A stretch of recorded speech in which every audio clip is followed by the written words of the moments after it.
et surtout bienvenue sur cette nouvelle vidéo de la série exclusive présentée par Annie Zen, les 10 leçons pour apprendre à s'aimer. Et cette leçon, la 5e leçon, s'appelle « Célébrons nos victoires ». Alors, je ne vous cache pas que j'ai beaucoup réfléchi à cette 5e vidéo. J'ai vraiment pris le temps aussi de me questionner sur ce que je voulais vraiment dire. Et il y a notamment un témoignage qui m'a particulièrement interpellée sur mon groupe L'amour hypersensible, qui est donc un groupe Facebook. Donc je vous invite à vous inscrire si vous avez envie de partager au sujet de l'amour hypersensible.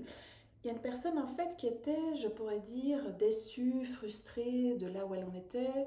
Elle présentait, comme d'ailleurs beaucoup d'hypersensibles, le fait qu'elle avait fait un immense travail sur elle-même, qu'elle avait appris à poser des limites, qu'elle avait appris à se connaître, à accueillir ses émotions, etc., etc., etc. Et puis qu'au fond, elle était toujours seule.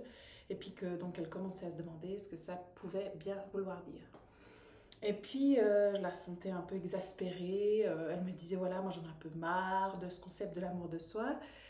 Et je dois dire que je la comprends, en fait.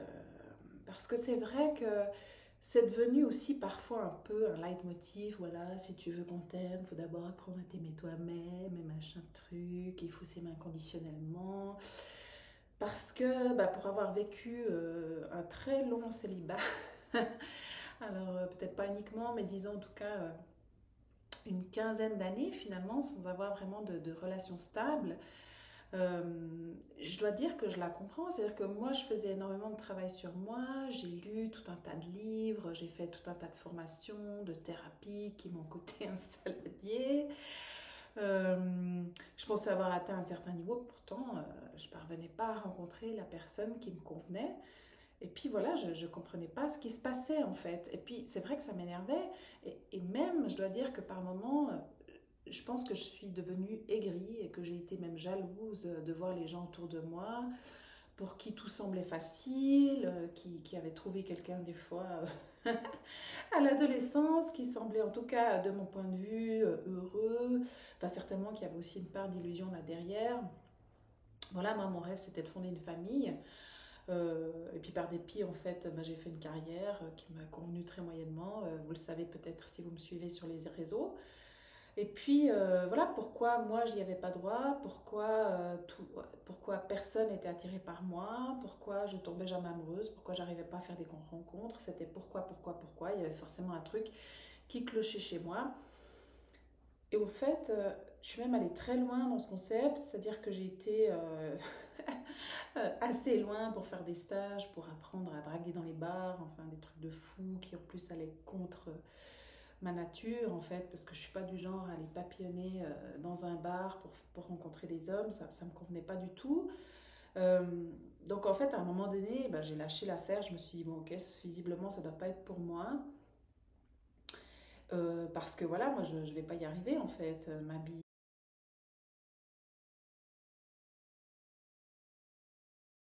aller dans des bars, être un peu aguicheuse, faire plein de rencontres pour potentiellement, statistiquement, tomber sur la bonne personne. Voilà, enfin, ça me parlait pas du tout. Et donc, bon, finalement, pour être honnête, ensuite je me suis dit, il faut croire que je suis faite pour vivre avec Jésus, donc je vais entrer dans les ordres. Et là aussi, j'ai entamé une période de discernement. Et puis j'entendais, en fait, non, c'est pas pour toi, ça va pas te convenir, ça va pas t'épanouir, sois patiente, j'ai prévu autre chose pour toi. Je te demande de rester là où tu es, donc autant dire que ça me plaisait pas du tout, parce que j'aimais plus trop mon travail. Je me souviens d'ailleurs exactement du jour où c'était, j'étais à Bâle, je travaillais pour une grosse société pharmaceutique en Suisse. Je voyais pas vraiment d'avenir. Ni en tant que thérapeute, parce que j'avais déjà tenté l'affaire et puis ça n'avait jamais rapporté quoi que ce soit. J'avais loué une pièce pendant des mois, je crois même quasiment un an, il n'y avait jamais personne qui m'avait appelé. Et puis, alors chez Novartis, j'étais visiblement appréciée, mais je m'ennuyais terriblement. Et puis vraiment, je me sentais dans une voie sans issue, très déprimée, très tourmentée par des questions existentielles. Mais qu'est-ce que Dieu peut bien attendre de moi? Je ne comprends pas. Ça se trouve, je me suis plantée sur toute la ligne. Et là, voilà, de nouveau, presque pour ne rien vous cacher, quasiment envie de mourir, une anxiété qui avait explosé le plafond. Toujours est-il qu'aujourd'hui, je vous parle de ça, ça fait 12 ans, voilà. Et maintenant, ça fait 10 ans que j'ai fondé le Centre Anizen. Donc en fait, effectivement, c'était juste un peu avant que mon miracle se produise, que finalement, je découvre mon hypersensibilité, que je découvre en fait quels étaient les tenants aboutissants, que je puisse comprendre un petit peu ce qui se passait. Et là, j'ai fait une prière, je me suis littéralement mise à genoux. Quand j'ai compris ça, en fait, j'ai aussi compris que toutes ces années de thérapie, ce qui m'avait finalement animée, c'était l'idée de devenir normale. Donc en fait, j'avais pas essayé de comprendre ou d'accepter, j'avais essayé de changer pour devenir quelqu'un que, au fond, je réalise aujourd'hui que je n'étais pas.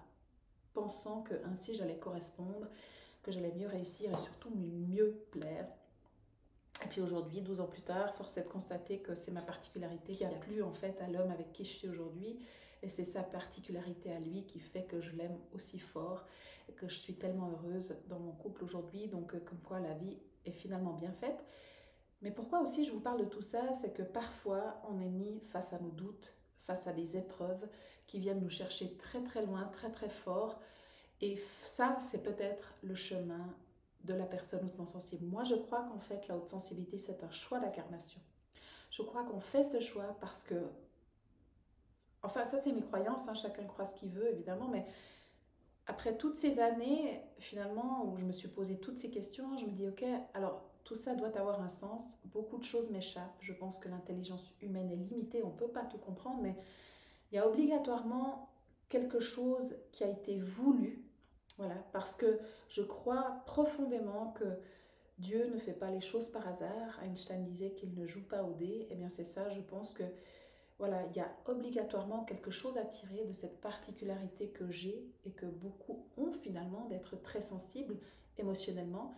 Et puis ça nous oblige en fait à aller en profondeur, guérir nos blessures, se poser les vraies bonnes questions parce que si on ne le fait pas, en fait, rapidement on va basculer dans quelque chose qui est de l'ordre de l'anxiété, de la souffrance, de la dépression. Pour ma part, c'était ce qu'on appelle un bore-out, c'est-à-dire que c'est en fait l'ennui qui nous tue. Un manque de sens aussi profond. Et aujourd'hui, heureusement pour moi, c'est vrai que ça a été un long chemin, mais ça m'a tellement, tellement apporté, j'ai tellement grandi et je pense aussi beaucoup mûri. Et c'est de ça dont j'ai envie de vous parler aujourd'hui. Il y a quelque temps, j'avais fait une vidéo courte sur un peu ces clichés, voilà, un peu du New Age classique, tout est magique, il n'y a qu'à se nettoyer l'aura, porter une pierre, etc. Bonjour à toi, petit bisounours hypersensible. Aujourd'hui, je vais t'apprendre tout ce que tu as besoin de savoir pour être heureux dans la vie. Il n'y a qu'à faire ceci. Et schling, de la poussière d'étoiles. Pense à une licorne qui vole dans le ciel et sens cette énergie arc-en-ciel qui vient nettoyer ton aura à la fréquence de 432 Hertz. Alors inspire l'instant présent et expire toute cette négativité que tu as dans ta petite tête qui réfléchit. Je disais ça un peu en rigolant parce que j'y ai cru pendant un moment et je me suis même auto-flagellée. Bon, il faut dire que j'étais passée maître dans l'art de l'autoflagellation, donc je m'étais auto-flagellée parce que j'arrivais pas aussi magiquement à être tellement heureuse et tout n'était pas aussi facile et que j'étais vraiment sempiternellement confrontée à ces conflits intérieurs. Et aujourd'hui, je pense qu'en réalité, si j'avais pas été une personne hypersensible, j'aurais trouvé le moyen de me conformer, de me conforter dans la situation dans laquelle j'étais parce qu'elle m'apportait évidemment une certaine sécurité, une certaine reconnaissance sociale. Donc on aurait pu penser de l'extérieur que j'avais réussi. Je me serais peut-être contentée d'une de ces relations que j'avais eues par le passé. Je me serais peut-être mariée, j'aurais eu une famille. Et puis finalement aujourd'hui c'est évident que ce mariage aurait été un échec. Et pourtant j'aurais trouvé le moyen de composer avec tout ça. Mais au fond, je peux dire aujourd'hui que c'est mon hypersensibilité qui m'a préservée de ça et qui fera très certainement que le jour de ma mort, je pourrai me sentir en paix et satisfaite des efforts que j'aurai accomplis pour découvrir la vérité. J'aurai toute ma vie œuvré dans cette quête. Et cette quête, c'est aussi finalement l'appel pour moi du Christ. Alors pour chacun, ce sera peut-être un appel différent. J'imagine qu'on suit tous les philosophies qui résonnent pour nous. Mais pour moi, depuis l'enfance, ça a toujours été Jésus. Et c'est pour ça que j'avais aussi envie d'aborder certaines fois la vidéo d'aujourd'hui en apportant des versets bibliques et aussi certaines citations qui ne sont pas issues de la Bible pour étayer un peu mon propos et vous montrer que ce que je dis là, bon, c'est peut-être mon expérience, c'est peut-être mon vécu, mais je peux dire que j'ai retrouvé dans les enseignements, et pas uniquement les enseignements bibliques, mais aussi certains livres, comme par exemple « Après l'extase, la lessive », que vraiment je vous conseille, et qui parle un petit peu de ce désenchantement de cet état d'éveil qui est soi-disant une apothéose, une quête et une fin en soi. Pas du tout. Il y a ce moment d'éveil où on a l'impression d'être connecté à Dieu, puis ensuite on revient incarné dans sa personnalité et on poursuit le chemin de développement et ça peut parfois passer par des phases compliquées. Et c'est aussi un petit peu ce que dit la théorie de Dabrowski. Alors voilà pour cette introduction, j'espère vous avoir donné envie de regarder cette vidéo. Célébrons chacun nos victoires. Et je vais parler donc dans cette vidéo des diverses étapes de formation du guerrier de lumière. Comment est-ce qu'on passe de l'état du bisounours à l'état du guerrier de lumière? Et comment voilà, se passent un petit peu en général ces étapes de maturation spirituelle pour atteindre vraiment un état de sagesse. Et c'est vraiment une sagesse profonde où notre foi, et où existentiellement on a été confronté en fait à se poser des vraies bonnes questions et on a probablement découvert que les choses n'étaient pas aussi simples que ce qu'on aurait pu ou voulu espérer. Voilà, donc je m'appelle Anita Rossier, je suis hypnothérapeute et coach. Vous trouvez toutes les informations me concernant sur mon site internet www.anizen.ch. Vous verrez aussi les thérapies que je pratique. Abonnez-vous dès maintenant à ma chaîne YouTube, mettez un commentaire, likez, voilà, la petite cloche, tout comme il faut, pour continuer de suivre ces vidéos que je poste et que j'essaye vraiment de faire avec beaucoup d'attention et beaucoup de travail. C'est pour ça qu'elles sont souvent assez longues, mais j'essaye de publier aussi des extraits parce qu'apparemment, c'est un petit peu aussi ce dont les gens ont besoin. Évidemment, ce que je dis là, c'est peut-être aussi ce que j'aurais aimé savoir plus tôt, même si probablement ce n'était pas possible parce que c'est le fruit de l'expérience, mais en espérant que ça puisse peut-être vous faire gagner un peu de temps, ou en tous les cas, peut-être vous donner cette sensation que vous n'êtes pas seul en fait, que les choses, elles résonnent, mais surtout, j'ai envie de dire aussi de pouvoir vous approprier comme étant un choix, ce profil qui parfois vous fait souffrir, mais qui est aussi en fait, finalement, le chemin le plus rapide et le plus sûr vers l'évolution et la maturation spirituelle. Être sensible, c'est être vivant, et nous ne sommes jamais trop vivants. Je suis née très sensible, comme vous pouvez le remarquer, et pendant très longtemps, j'ai pensé que c'était pas bien d'être sensible parce que ça me faisait défaut dans la vie, parce que ça se traduisait en pleurs, en cris, en colère, en plein de choses pas très agréables. Et je me suis rendu compte que ce que je pensais être mon plus grand défaut dans ma vie était finalement ma plus grande qualité. Et je suis trop contente. Le monde est tellement beau et en même temps tellement horrible. À notre petite échelle, on peut faire des choses et entre autres.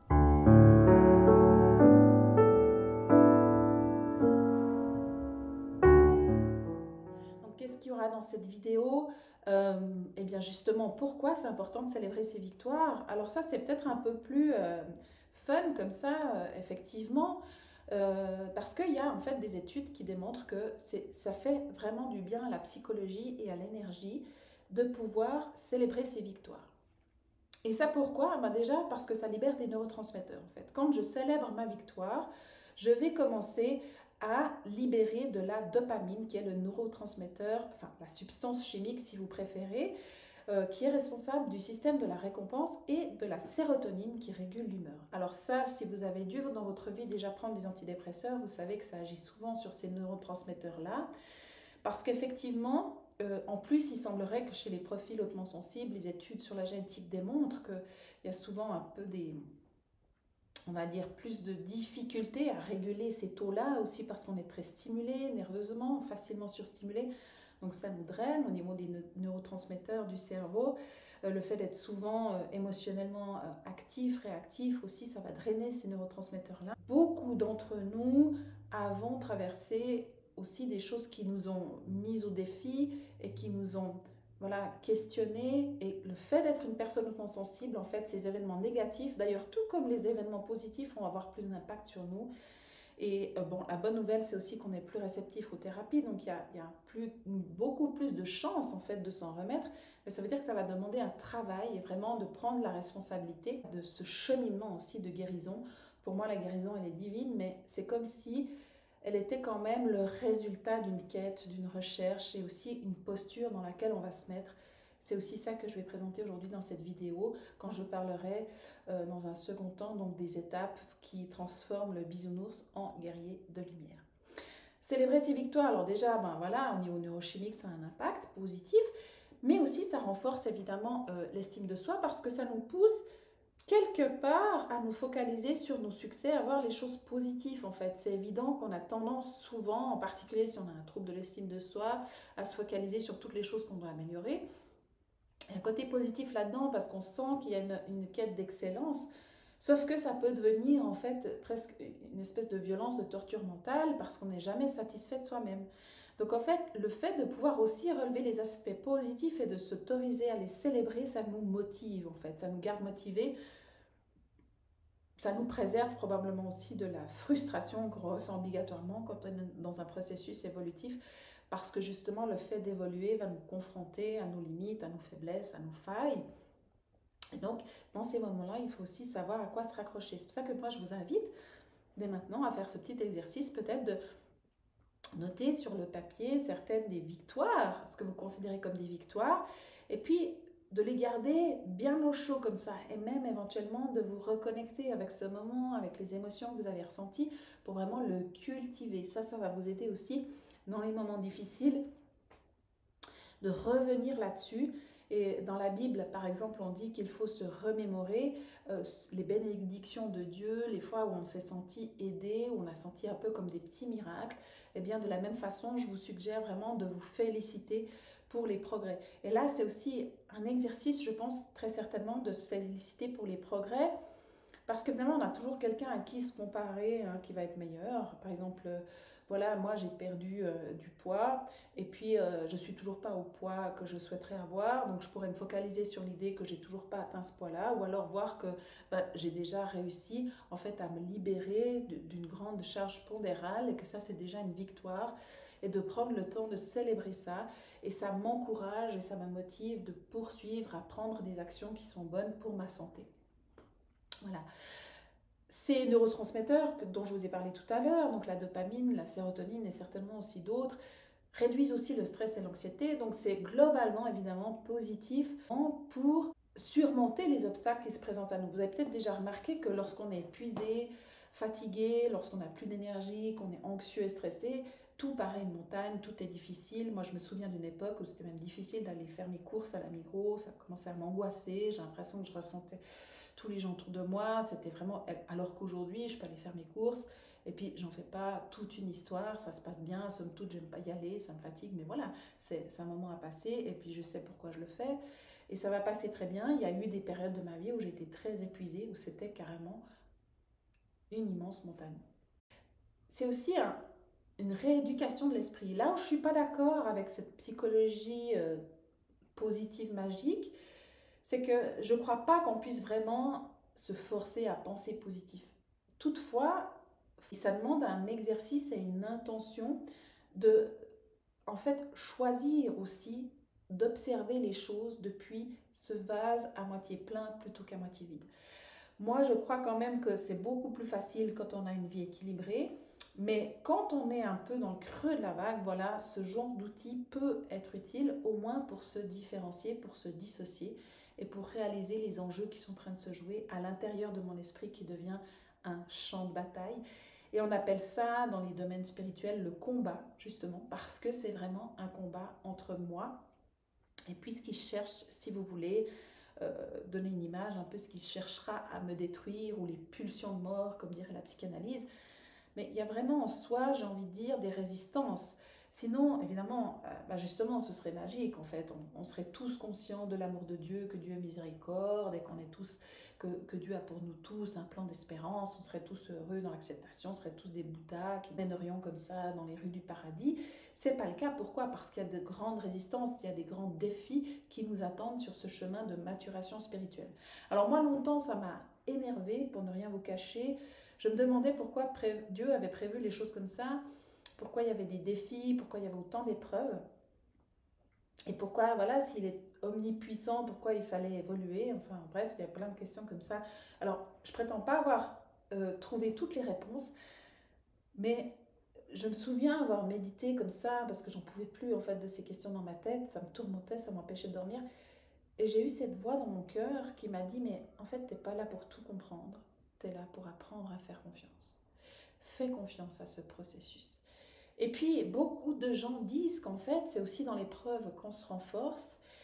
Et force est de constater que c'est vrai, en fait. C'est-à-dire que si j'avais probablement pas été obligée et poussée, presque pour une question de vie ou de mort, à évoluer, je serais certainement pas là où j'en suis aujourd'hui. Encore une fois, je pense que je me serais conformée, confortée dans finalement une zone de confort qui était somme toute devenue inconfortable. Mais j'aurais pas eu la force ni le courage de quelque part tout remettre en cause pour revoir ma vie de A à Z, et je n'aurais pas découvert sur moi et sur le monde et probablement sur Dieu les choses que j'ai découvertes.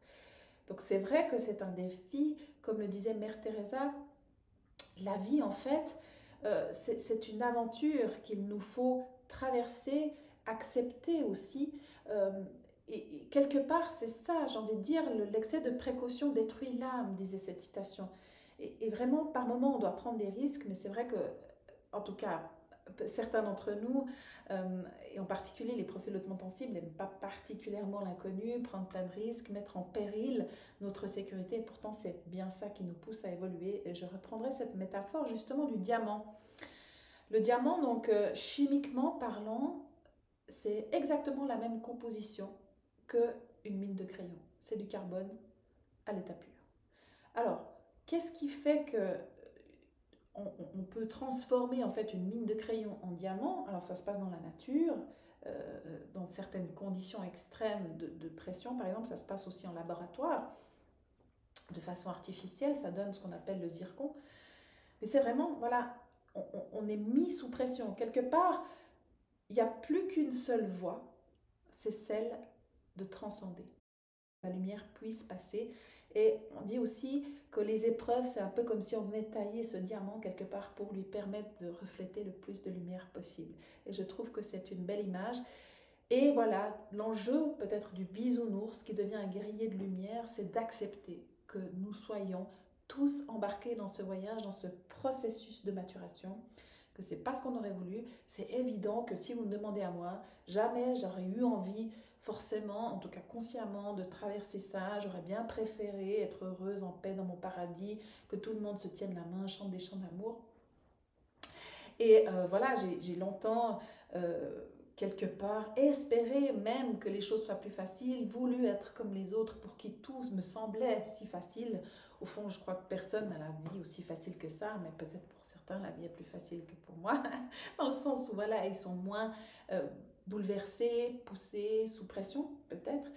Mais en même temps, il faut croire qu'il y a une raison à ça. Il faut croire que, in fine, parce que Dieu est aussi justice et parce que Dieu est aussi miséricorde, il y aura quelque part un fruit et que ce fruit sera délicieux. Et moi, j'ai choisi de croire à ça. Pourquoi? Aussi parce que sinon, je dois constater que ça me déprime en fait. Je suis anxieuse, je pars dans le doute, dans mes ruminations, je commence à me poser plein de questions, tout ça n'a plus de sens.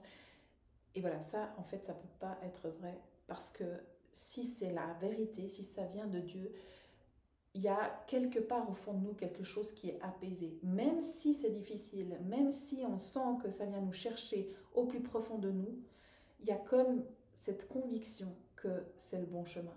Et là, je dois dire que c'est aussi une manière de savoir si, ok, je suis dans le juste, si voilà, je suis sur la bonne voie, tout n'est peut-être pas révélé, mais je suis sur le bon chemin ou pas. Célébrer ses victoires, ça renforce aussi la connexion avec les moments positifs de la vie et ça nous pousse vers la gratitude. Et ça, il y a plein d'études aussi qui démontrent que le fait de cultiver la gratitude, ça rend plus heureux. Et ça encourage aussi l'estime de soi, évidemment. Et puis, on a remarqué que les gens qui pratiquaient la gratitude avaient moins tendance justement à se comparer aux autres. Et ça, c'est une libération totale. Quand en fait, on n'a plus besoin de se dire que c'est nous qui avons un problème, qu'on est nul, qu'on est trop ci, trop ça, trop compliqué, trop émotionnel, trop machin, trop truc, et pas ci, pas ça, j'aimerais tellement être plus stable, j'aimerais tellement être plus mince, tellement être plus jolie, j'aimerais tellement avoir moins de cheveux blancs, j'aimerais tellement ci, tellement... C'est épuisant en fait, on n'en peut plus et on peut passer sa journée à ça. Et ça vraiment aussi, c'est dans ces moments-là où en fait avec la maturité spirituelle, on commence à se dissocier de ça et à se dire ok, si je continue dans ce mode-là, c'est évident que ce soir je vais pas me sentir bien. Je vais commencer à être frustrée, je vais gueuler sur mon fils, sur mon mari, je vais commencer à m'énerver, je vais me sentir nulle, je vais être... alors, un jour comme ça, 2 jours comme ça, puis au bout d'un moment, j'ai carrément envie voilà, d'en finir parce que la vie n'a plus aucun sens. Donc, il y a quelque chose là, quelque part que inconsciemment, je cautionne. Et c'est comme si, en fait, je commençais à croire à ces mensonges et puis à finalement me les approprier, puis me dire qu'effectivement, voilà, celle-ci, pour elle, c'est plus facile, donc elle doit forcément être mieux que moi, elle a dû faire un truc meilleur dans une vie antérieure. Moi, j'ai forcément tout foiré parce que j'ai perdu à la loterie de l'univers. Et voilà, et c'est parti. Et puis, c'est incroyable quand on dit que les hypersensibles ne savent pas méditer. Alors là, c'est incroyable le temps qu'on peut méditer là-dessus, parce que méditer, c'est aussi... Par exemple, on peut méditer les récits bibliques dans le sens où voilà, on se questionne sur ce que ça veut dire. Mais là, alors, on peut méditer une pensée négative alors, pendant des heures sans jamais s'arrêter. Et là, il y a un focus incroyable, même chez les personnes qui ont soi-disant un trouble de l'attention. Voilà, c'est quasiment obsessionnel sur des trucs hyper négatifs. Et ça, c'est quand même des biais cognitifs qu'on a. C'est pas magique comme ça. On ne peut pas les changer en un instant parce que c'est comme si ça venait s'immiscer dans une faille. Donc il y a tout un travail, j'ai envie de dire, pour aller questionner tout ça. Et il y a un moment donné, c'est comme si on passait un palier dans la maturation spirituelle et on a accès à une certaine forme de maîtrise et de choix. Et ça, il y a tout un processus qui permet d'en arriver là. Mais il y a un moment donné, on doit en avoir marre de s'auto-flageller. C'est nécessaire. Si on n'en a pas marre, on continue à faire ça parce qu'il y a comme quelque chose en nous qui va le justifier. On se dit oui, on va jamais s'améliorer si on se remet pas en question. Enfin, il y a toujours un tas de bonnes raisons de continuer à s'auto-flageller, n'est-ce pas? Sauf qu'en fait, ça mène qu'au dépit en réalité. Et ça, c'est démotivant. Alors que justement, cultiver ses victoires, la gratitude, les progrès, même si on n'est pas encore là où on a envie d'être, et même si pour nous, ça a été un enjeu beaucoup plus difficile que ça l'aurait été pour quelqu'un. C'est-à-dire, je ne sais pas, par exemple, moi, j'avais de la facilité en mathématiques et il y a longtemps, je n'arrivais pas à comprendre les gens qui ne comprenaient pas. Voilà. Pour moi, je me disais, mais c'est pas possible, ils font exprès, parce que pour moi, c'était tellement évident et j'avais jamais compris que j'avais une forme de don. Quelque part, pour moi, c'était facile. C'était évident. En fait, ça faisait ting comme ça. Ce qui n'était pas du tout le cas pour d'autres aspects, hein, comme par exemple l'orthographe. Pour moi, c'est vraiment... Vous aurez peut-être déjà remarqué ça si vous avez lu mes posts. Heureusement, maintenant, ils ont inventé des outils pour corriger l'orthographe. Mais voilà, c'est un peu comme si je n'avais pas détecté que j'avais ce don-là, qui n'était pas donné à tout le monde. Eh bien, la sensibilité, l'empathie, c'est pareil. C'est-à-dire, nous avons un don. Nous avons un don que nous ne reconnaissons pas avoir, que nous vivons souvent comme un fardeau, comme un fléau. Et du coup, on se sent aussi rejeté par les autres. On a l'impression d'être dans un monde hostile. On pense a priori que tout le monde devrait fonctionner comme nous, parce que pour nous, c'est évident, alors que ça n'est pas le cas. Et ça, voilà, on commence à entrer dans le piège de la rumination, de l'auto-questionnement, de la remise en question, aussi du complexe d'infériorité, parce que c'est évident que dans notre société, les profils de personnes hautement sensibles sont moins bien valorisés, parce que la sensibilité n'est pas reconnue comme étant une qualité. C'est très différent, par exemple, dans les sociétés orientales. Donc, reconnaître en fait que c'est un don et avoir de la gratitude pour ça, ça permet aussi de changer le regard, de se positionner autrement. La gratitude renforce les émotions positives, mais là aussi j'ai envie de dire c'est un peu comme s'il fallait être prêt. Par exemple, il y a des états dans lesquels moi je me suis trouvée où si on venait me parler de gratitude, ça m'énervait profondément. Parce qu'en fait, c'est pas que je voyais pas que par exemple il y avait de l'eau qui coulait à mon robinet et que c'était une immense chance par rapport à une grande partie de la planète. c'est pas que je voyais pas en fait, si vous voulez, que j'étais une privilégiée sous certains aspects, mais ce que la torture mentale et la violence qui se passait dans mon esprit, en fait, me privait d'avoir tout accès à ce sentiment de gratitude. Donc là, je veux dire, c'est pas la priorité. Je pense que on peut malheureusement pas se forcer à la ressentir, cette gratitude, mais en revanche, d'avoir quand même cette intention, voilà, de se dire, il doit y avoir un moyen de voir ça autrement et de ressentir ça autrement. Donc je décide de ne pas croire entièrement à ce qui est en train de se passer en moi et de ne pas totalement m'identifier. Je me souviens très bien, j'ai eu une époque de ma vie, avant d'ailleurs d'ouvrir le cabinet Anizen, où j'étais extrêmement fatiguée, mais alors une fatigue intense, je me souviens même, je pouvais dormir 20 heures par jour, j'étais toujours encore fatiguée. Et puis j'avais cette voix qui me disait, mais ne t'identifie pas à cet état. Et je ne comprenais pas ce que ça voulait dire. Je ne comprenais pas ce que ça voulait dire parce que je n'arrivais pas à me sentir autrement et pour moi ça prenait toute la place. Et un jour, j'ai compris quelle était la faille, j'ai pu me libérer énergétiquement de cette espèce d'énergie en fait qui m'endormait petit à petit, qui m'empêchait d'avancer, qui m'empêchait de tout en fait. Et c'est passé comme ça d'un jour à l'autre et j'ai retrouvé de l'énergie alors que je pensais ne plus en avoir. C'est quand même fou, vous ne trouvez pas? Donc j'ai compris là, ah voilà, je m'étais identifiée, donc quelque part je n'avais pas pris les mesures qui étaient nécessaires pour sortir de cet état parce que je pensais quelque part au fond aussi le mériter, parce que justement j'étais une tellement mauvaise personne, etc. Donc ça peut aller très loin, hein, c'est-à-dire quand ça commence à s'immiscer ces pensées, que je les cultive en les ruminant, c'est comme si on dit je laisse un oiseau faire son nid en fait dans mon arbre. Donc je ne peux pas l'empêcher de se poser, mais je ne suis pas obligée de le laisser rester là. Et ces pensées-là, justement, sont toxiques. C'est vraiment des poisons, des mensonges. Et c'est quand je commence à y croire et que quelque part je renforce encore ces pensées en les ruminant, que là, je commence aussi à ouvrir toute la porte à ces états, j'ai envie de dire, d'hypnose négative. Donc en tant qu'hypnothérapeute, on voit ça un peu comme un cauchemar auquel on croit. C'est de rêver ou de cauchemarder quelque part éveillé. Et tout ça, c'est un processus. Et puis, ça dépend d'où on vient, c'est clair. C'est-à-dire, pour tout le monde, le combat n'est pas aussi difficile. Pour tout le monde, les enjeux ne sont pas aussi importants. Donc là, je m'adresse certainement à une partie de la population, et notamment probablement des hypersensibles, pour qui ça a été une vraie lutte, en fait, de s'en sortir. Et je pense faire partie de ces gens-là. Je me souviens avoir eu très souvent des pensées suicidaires, très jeune d'ailleurs. La seule fois où j'ai tenté, j'étais bien trop petite pour comprendre que j'allais simplement me faire mal et que ça n'aurait aucun résultat possible. Je me suis retrouvée à l'hôpital, j'ai beaucoup souffert parce que à l'époque, ils m'ont pas donné d'anesthésiant, ils m'ont juste attachée sur une table, ils m'ont recousu ici, j'ai encore une jolie cicatrice ici qui me rappelle bien ce qui s'était passé. Et puis, alors, par contre, la bonne nouvelle, c'est qu'après, ça m'a toujours guéri, en fait. À chaque fois, je me disais, je vais juste me faire bien mal, ou je vais bien me pourrir le foie, mais je vais me rater, et je vais finalement, ça va être encore pire. Et je dirais, voilà, aujourd'hui, je pense très sincèrement que la plupart du temps, je suis dans une joie qui est un don, qui est une bénédiction, et qui est accordée certainement à peu. Et cette joie, je l'ai conquise en fait. C'était vraiment le fruit d'un travail acharné où j'ai dû me battre contre ces démons intérieurs, contre ces états en fait. Probablement parce que par manque de connaissances et d'outils et de sagesse, j'avais beaucoup trop cultivé cela. Et j'avais trop essayé de me changer pour correspondre à ce que je pensais qu'on attendait de moi. Et tout ce temps-là, je l'ai perdu parce que, alors on s'entend évidemment, ça fait partie du chemin, etc.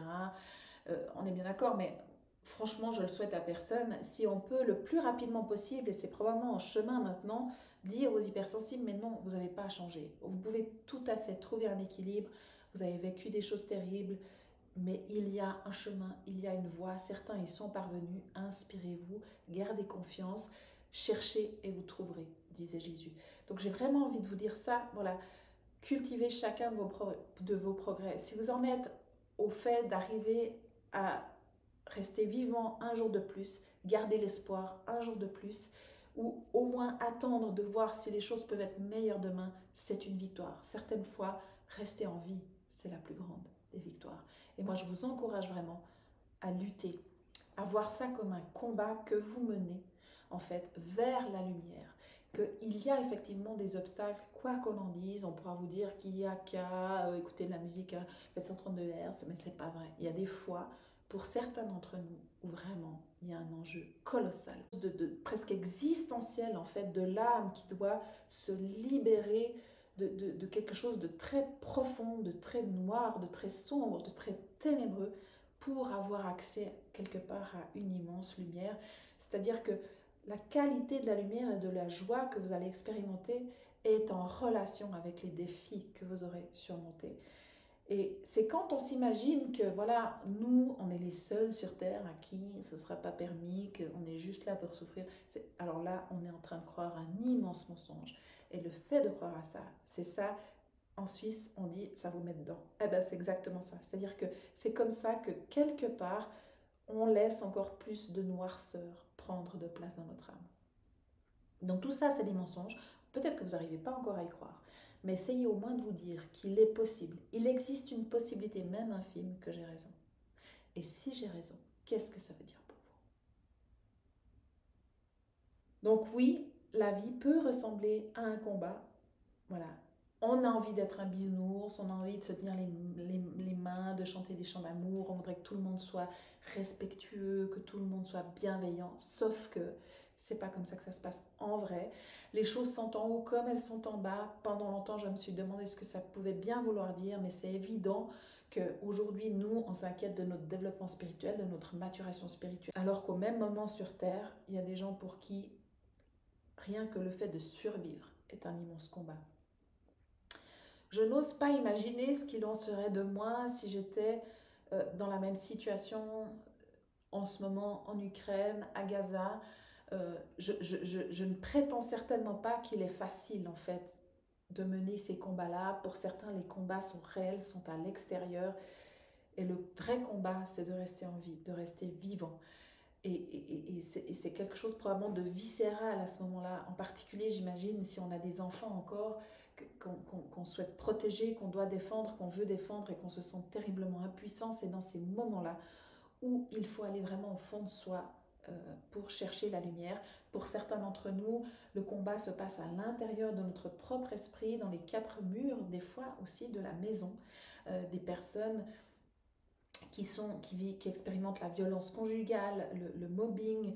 Il y a par exemple au Japon des gens qui se suicident tellement ils sont en burn-out, tellement ils sont sous pression, tellement ils ont perdu le lien avec finalement le sens de la vie. Donc ces gens qui se suicident ne sont a priori pas dans un pays en guerre et pourtant leur esprit, lui, est en guerre à tel point qu'ils perdent en tout cas cette bataille-là et qu'ils en viennent en fait à cesser de croire à tout espoir. Et ça, c'est vraiment ce qui est terrible. Et si j'ai envie de passer un message aujourd'hui, c'est ça, c'est que ne restez pas dans cette situation. Si vous parvenez pas à mener ce combat seul, demandez de l'aide. Mais c'est très important, il y a un moyen. En tant qu'hypersensible, ben voilà, souvent on se dit ben c'est injuste, pourquoi moi, c'est insurmontable, je vais jamais y arriver, et puis je suis tellement nanana. En plus, on se met soi-même de la pression parce qu'il faut être parfait. Et puis, tout ceci, évidemment, en vivant comme tout le monde, en ayant le même job que tout le monde, en ayant des enfants à élever, une carrière à mener de front, et tout ça en même temps de rester mince, et tout ça en même temps d'être perpétuellement jeune. Donc ça, c'est le défi des femmes, des mères. Pour d'autres, le défi, ben, ce sera de gagner suffisamment d'argent, d'avoir une suffisamment grosse voiture, une énorme télévision, pour avoir une reconnaissance sociale, tout en étant perpétuellement gentil, etc., etc. Enfin, toute une pression qu'on se met souvent nous-mêmes, parce qu'on laisse aussi la société nous emmener là-dedans. Et il y a un moment donné où c'est juste pas possible, donc on se dit voilà, le monde est hostile, le problème c'est le monde, l'enfer c'est les autres, etc. Et puis, en fait, tout ce temps-là, on se rumine, on s'auto-flagelle, et on n'est pas en train de se demander, ok, qu'est-ce qui fait vraiment du sens pour moi? Et comment est-ce que je peux prendre soin de moi? Et de quoi est-ce que moi j'ai vraiment besoin? Et qu'est-ce que ça veut dire en fait d'être hautement sensible? Quelle est ma particularité et comment composer en fait avec le monde tel qu'il est aujourd'hui? Une personne hautement sensible Alors, il y a 4 traits principaux selon Hélène Aron, qui est une scientifique que certainement vous connaissez aussi, si vous connaissez le sujet. La profondeur dans le traitement de l'information, sensorielle avant tout, mais c'est évident que pour beaucoup d'entre nous, c'est aussi intellectuel. Une grande partie des émotions intenses, une tendance à être surstimulé et une perception des détails. Ça veut dire quoi? On a besoin de sens, on cherche, on veut savoir, on veut comprendre. Mieux, par exemple, dans La parentalité hypersensible, qui est un livre de nouveau de Hélène Aron, qui est malheureusement pas encore traduit en français, elle parle très bien de ça, par exemple de la maman hypersensible qui va se poser 1 million de milliards de questions sur l'alimentation, sur quel est le meilleur pain, la meilleure poussette, le meilleur truc, le meilleur... Et moi je me suis vraiment reconnue là-dedans, qui va se mettre énormément de pression. Ça peut générer de l'anxiété, mais au final, on voit que les hypersensibles sont plus capables en fait de suivre leur cœur dans les décisions qui concernent l'éducation, et au final, c'est un bénéfice pour les enfants. Alors oui, c'est plus difficile, il y a plus de questions, on ne suit pas bêtement ce qu'on nous dit, ce que la belle-mère dit, ce que la maman dit, ce que la grand-mère a dit, ce que le bouquin machin a dit, mais on essaie de se demander, ok, est-ce que ça fait vraiment sens pour moi, et surtout, est-ce que c'est applicable à mon enfant, est-ce que c'est vraiment ce qu'il y a de mieux pour lui, et quel fruit est-ce que ça porte? Et ça, voilà, c'est un exemple comme ça dans la parentalité, parce que c'est ce qui me parle aujourd'hui, actuellement, c'est vraiment les questions de fond que je me pose, mais si vous réfléchissez, c'est un peu comme ça pour tout. Donc, en fait, le monde est hostile, disons, le monde est tel qu'il est, voilà. Il n'est peut-être pas conçu pour nous, parce qu'on est 20% maxi, enfin peut-être 20-30%, donc on n'est pas une majorité, donc c'est évident que tout n'a pas été conçu pour nous. Il est bruyant, il est très stimulant, on nous met sous pression, il y a plein d'injonctions, on nous fait peur, on nous balance sans arrêt des infos qu'on est incapable de gérer. Pour ma part, par exemple, ce que je vois sur Facebook, j'essaie de m'en protéger vraiment, parce que des fois, il y a des choses qui me heurtent, où je vois, par exemple récemment, j'ai vu des animaux qu'on avait empoisonnés, ou alors quand on abandonne des animaux, quand on voit ces enfants qui ont faim à Gaza, quand on voit ce qui se passe en Ukraine, et partout dans le monde, enfin, voilà, moi je vois cette image et j'ai tout un temps comme ça, parce qu'en fait on n'est pas censé être comme ça tout le temps confronté à des problèmes qu'on ne peut pas régler et à des choses qui ne nous appartiennent pas. Qu'est-ce que moi je fais? Je me préserve un maximum, et puis je me réfugie dans la prière, je prie pour ces gens, je prie pour la libération, et je prends le temps que j'ai besoin pour revenir dans une position où j'ai à nouveau de l'espoir. Et c'est ça, ce combat aussi parfois. Peut d'être savoir les choses comme elles sont. Les uns en fait voient ce qu'ils veulent voir. Voilà. Donc ça c'est le bisounours, hein. Tout est joli, tout est beau, puis ensuite à un moment donné ils se cassent la figure, et puis c'est la faute des autres, c'est des méchants, machin. Ou alors ils voient ce qu'on veut leur faire voir, donc on les manipule par la peur, par tout un tas de choses, donc ils n'osent plus quitter leur job, ils n'osent plus faire ci, ils n'osent plus faire ça, parce que gna. Voilà, et en fait on vit tous comme ça, comme des petites marionnettes emprisonnées dans notre truc, avec nos croyances dont on est tellement convaincu, et tout ça. Et puis donc on essaye, on fait un tas d'efforts pour essayer de se conformer à ce qu'on pense qu'on attend de nous, et tout ça. Pourquoi? Je vous le demande. La vérité, elle est où? Et est-ce qu'on est vraiment prêt à l'assumer? Quel est vraiment l'enjeu de ce voyage d'incarnation? Qu'est-ce qui nous attend? Est-ce que je suis prête à l'accepter et puis du coup à livrer ce combat? Ou est-ce que j'ai envie de continuer en fait à soit me martyriser moi-même, à m'auto-flageller moi-même, ou alors à râler sur le monde, ce qui au final, dans les deux cas, c'est soit une posture de victime, soit une posture finalement de rebelle, de bourreau, ou alors je me mets dans une posture où je me dis que c'est moi qui vais pouvoir sauver le monde entier, machin, donc j'entre dans un truc très new age, où il y a il faut, l'amour peut tout guérir, où je vais m'oublier, faire un burn-out. Voilà, donc ça c'est un petit peu, tout ça au fond, je pense que c'est une forme d'immaturité, et ça nous mène quelque part dans un état où j'aurais jamais accès à une paix profonde et non circonstancielle. La difficulté avec la vérité, c'est qu'elle se confronte souvent à nos illusions et à nos désirs, ce qui rend son acceptation parfois douloureuse. Et je pense que c'est aussi ça, ce voyage, ce combat que nous livrons, c'est pour accepter le monde tel qu'il est et malgré tout cultiver l'espoir, cultiver la lumière. Donc, comme je vous le disais, pour moi, l'hypersensibilité, c'est un choix d'incarnation. Approprions-nous ce choix. Cessons de nous dire c'est difficile que pour nous et pas pour les autres, et personne nous aime, personne. parce qu'en fait, ça commence déjà par nous. Si j'attends que le monde entier m'accepte et valide, ça n'arrivera jamais. Donc, à un moment donné, c'est difficile, je ne vois pas encore la route. Si nécessaire, je demande de l'aide, mais il existe un chemin. Rendez-vous compte que ce que vous vivez actuellement, c'est peut-être une crise dont parle Dabrowski, c'est peut-être un moment de chaos dont la résultante est une meilleure santé mentale et un développement de votre personnalité. Et ça, c'est extrêmement puissant.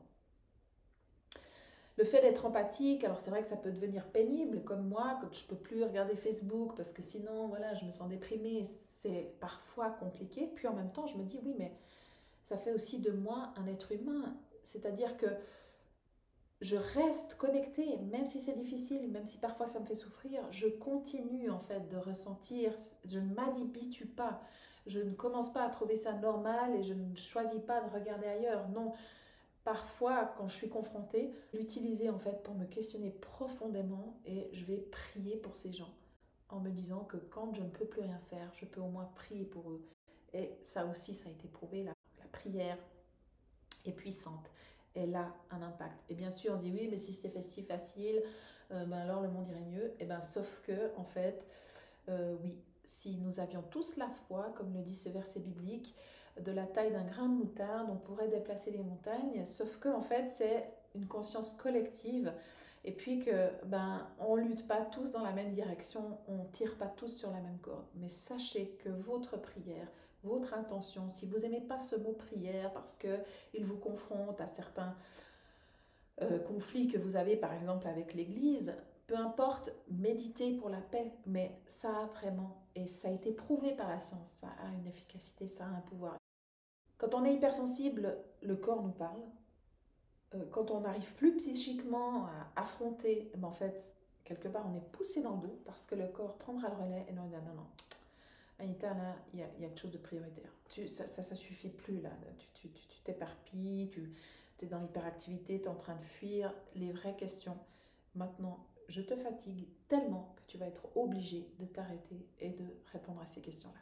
Voilà, c'est un exemple comme un autre, mais en tous les cas, c'est sûr qu'il y a un moment donné, on n'a plus d'autre issue que de traverser, en fait, pour rejoindre la lumière. C'est vraiment cette image aussi de la graine, de cette graine de moutarde encore dont parle Jésus, qui est une toute petite graine, qui est la plus petite graine et qui contient le potentiel d'un arbre immense, mais encore faut-il qu'elle puisse mourir dans la terre, se transformer, tout comme d'ailleurs ce papillon qui se transforme. Et en fait, c'est pas que quelque part il y a une transformation, c'est vraiment que tout se liquéfie. Et c'est comme si tout renaissait un peu de ce magma, vous voyez ce que je veux dire? Donc c'est comme si on perdait totalement, et c'est aussi ça qu'on dit par exemple dans les enseignements, mourir à soi-même pour renaître dans l'esprit. J'ai plein d'illusions, de croyances, etc. Et quand je suis comme ça confrontée, je touche le fond, j'ai pas d'autre choix quelque part de continuer cette quête, de poursuivre ce chemin. Et ce faisant, en fait, j'accède à un niveau plus élevé de liberté. Ça nous pousse au fond aussi à nous questionner vraiment sur nos failles. Voilà, quel mensonge est-ce que j'ai accepté de croire et à quel moment, moi, quelque part, j'ai contribué à alimenter cette négativité, cette noirceur en moi. Et je peux peut-être pas seule. Moi, je crois aussi que c'est ça l'enjeu. Je ne m'en sortirai pas seule. Je crois que la guérison est divine. Je crois que ça nous demande aussi de travailler notre humilité, notre vulnérabilité, de nous en remettre et de demander à Dieu de nous guérir. Voilà. Après toutes ces années, au final, je pense que j'ai perdu beaucoup d'énergie, d'argent, de temps, parce que j'ai voulu changer moi-même les choses. Et donc j'ai refusé d'accepter ce que Dieu avait comme plan pour moi. Et quand j'ai commencé à me dire, ok, maintenant j'arrête de lutter et j'accepte, de toute façon j'ai pas d'autre choix parce que sinon je fais que souffrir, les choses ont commencé à devenir un peu plus faciles.